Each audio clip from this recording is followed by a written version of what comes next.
Yo mga kagamit, sa video nga na to ay samahan nyo ako pumunta ng East Avenue Medical Center. Hapon na nga nang makaalis ako dahil tanghali na ang out ko sa trabaho. At syempre, gaya ng expectation ko, pag weekdays ay traffic nga papuntang Masinag.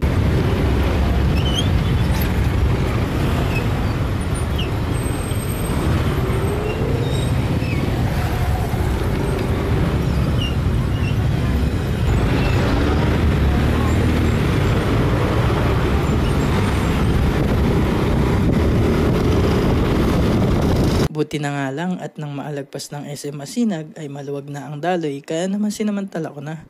Kaso paglagpas ng SM Marikina, grabe na naman ang traffic. At dahil wala tayong no choice ay sisingit tayo. Pero nang maayos para hindi tayo makadisgrasya at makaabala sa mga kapwa natin motorista.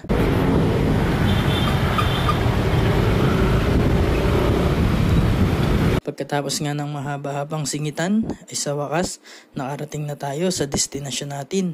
Nga pala guys, mahigpit dito pagdating sa parking. Pero buti na lang ay maluwag na sa dulo at nakahanap tayo ng bakante.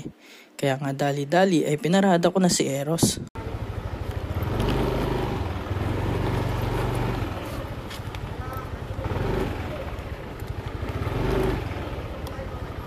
Dito nga ay nagubad na rin ako ng mga dapat ubarin para madala ko na yung gamit sa taas kung saan nakakonfine si Papa. Nasa isa.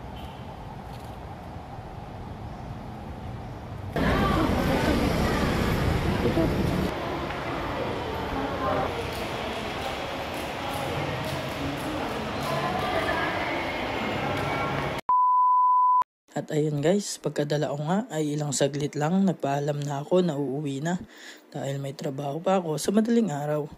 Hindi na nga rin ako napag-video dahil siksikan sa elevator. Dali-dali na rin ako nagsuot ng mga gamit ko para makabiyahe na. At dahil rush hour, expected na natin ang heavy traffic.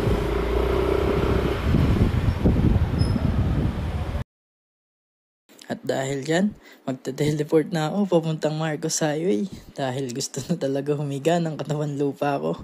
Makalipas ng 15 minuto ay nakarating na ako ng SM Cherry at maya-maya lang sa wakas ay nakabalik na tayo ng Pransya. Maraming salamat sa panonood guys. Huwag nyo na rin kalimutan mag-follow, like, and share ng video.